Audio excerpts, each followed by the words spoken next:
Hello everybody, how's it going? So welcome to another One Piece review. This time we're covering Manga chapter 1128.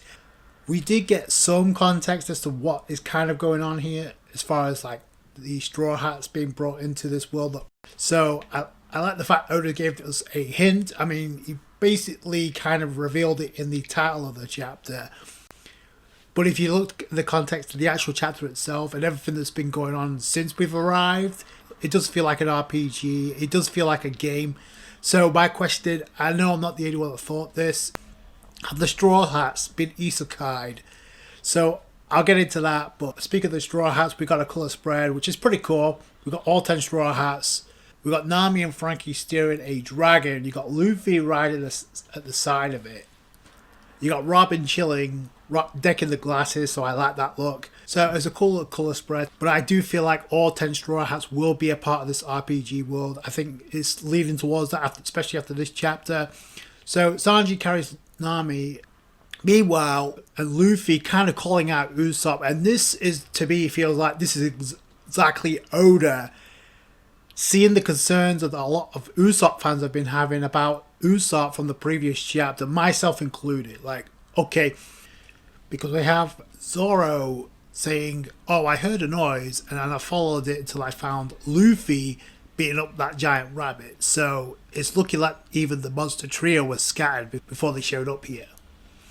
But then Luffy asked the question to Usopp, you could have taken that cat lion thing, right? And then Usopp kind of reveals, oh, it already had me in its mouth when I came to, so I lost my core. So it's looking like Usopp got spawned into the mouth of that giant cat, which was kind of like Oda's reasoning for why Usopp was screaming, having Nami rescue Usopp. Does it explain things? Yeah, but is it the best look for Usopp? No, because Oda could have had Usopp spawn anywhere. But we'll see where that goes. Usopp's like, here's where I'm at. Our threads resemble the warriors of Elbaf. Those clothes could fit us because we're not giants, which is also logical. So this is where context is really important here.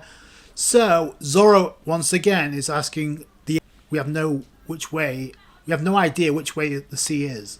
According to Sanji, the others aren't here. And Usopp's like, how do you know? Because Sanji's like, I'm not picking Robin up on my radar. And Nami's like, oh, you a dog or something? You a hound or something? Just because Sanji can't pick up Robin at the minute in this area doesn't mean the other Straw Hats aren't here. Which, I mean, it goes on to be true because we find Chopper later on. So we don't know where the other Straw Hats are at right now. So this is where another important detail comes into the picture provided by Nami. So if this is Elbaf, we could have been gigantified. Again, this tree is definitely fake. Obviously, the architecture looks obviously unnatural, obviously looking like Lego. But I feel like she's not looking at the right tree right now because you see it in the background. It's the only thing that looks realistic out of everything else that we've seen in this world so far. But then Nami goes on to say this is such a wide open area, but I can't feel any wind. It's eerie. So there's no wind passing by this world. So that thing kind of stands out. Okay. This solidifies that whatever's going on here is not the real world. It can't be because there should be some sort of weather.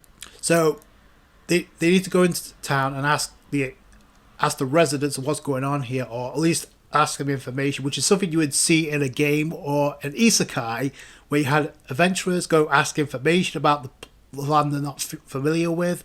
Nothing about this world seems 100% real at this point. We don't know. But that's something that Oda did with this chapter. So immediately it goes in from a giant on a grasshopper. He's literally hopping in. And I love how Sanji and Nami are freaking out by this. So that's a great callback. Usopp doesn't mind this at all. He's like, oh, can you point us in the direction of our crew members, old timer? And this giant pretty much goes on to say, no, that's a lot of questions, but I'm in too much of a hurry. So, but just be clear, this land is vast and belongs to the Sun God. And Luffy's like, God? It's also stated even the Big Stein Castle, which I help maintain, is the domain of the deities like the Great Isekai'd.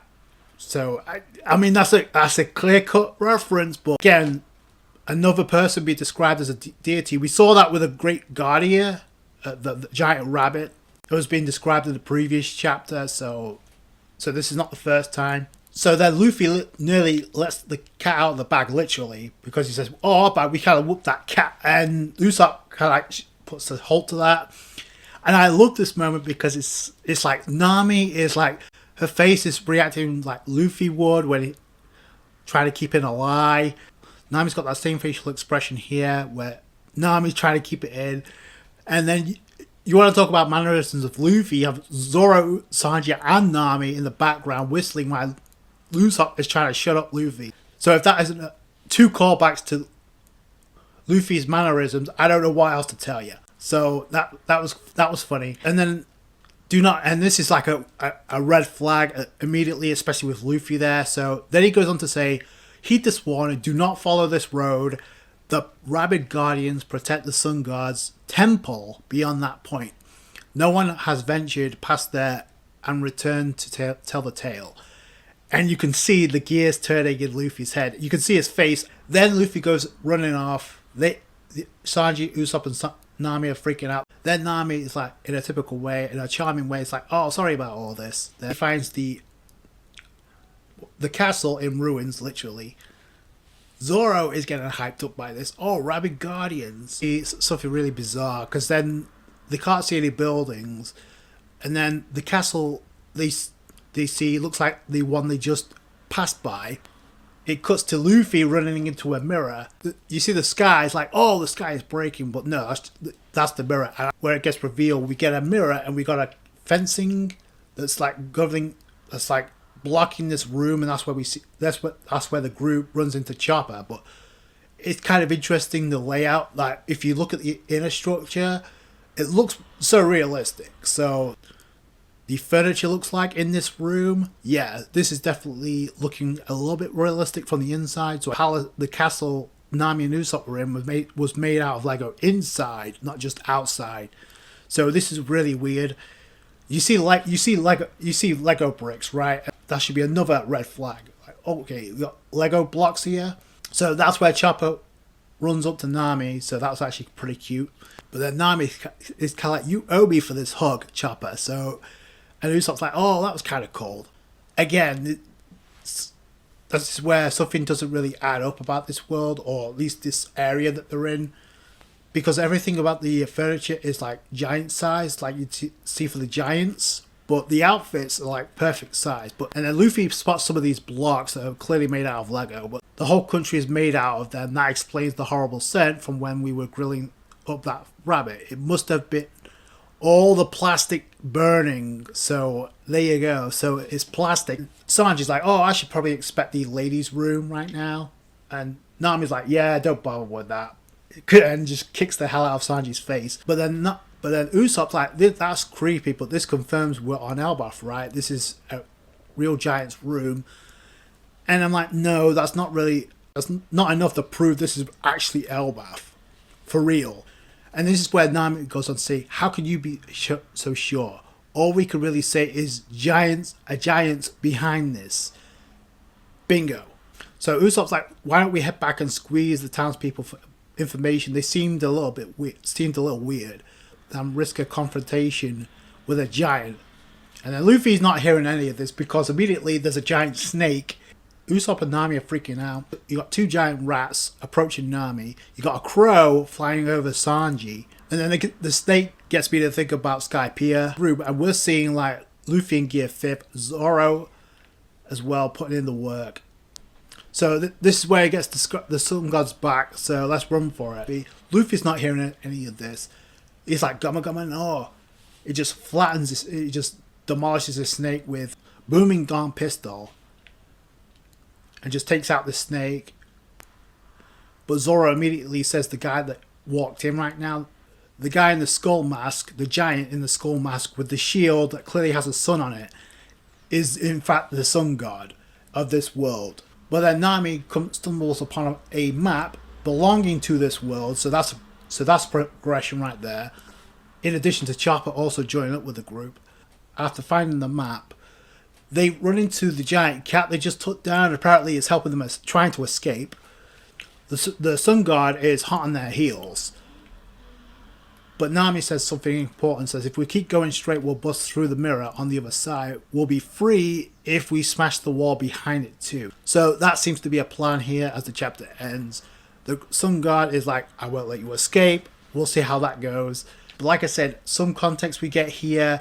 So number one, this is looking more towards this not being the real land of Elbaf. It's like an RPG world copied from Elbaf. That's the vibe I get.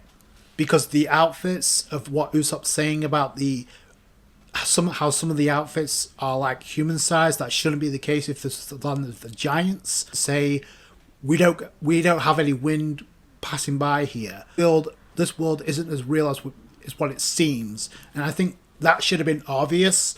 But it's like, okay, so Oda is like, is this Oda's version of One Piece Isekai here? Because that's the vibe I get. So, because of the way that Usopp described his situation about being spawned into the mouth of the giant cat when he was freaking out. Nothing about this felt real anyway, so this would make sense. And it also makes sense why the Straw Hats were in the outfits despite having not dressed themselves up. Like I said, the only thing that looks real in this world is the Yggdrasil world tree.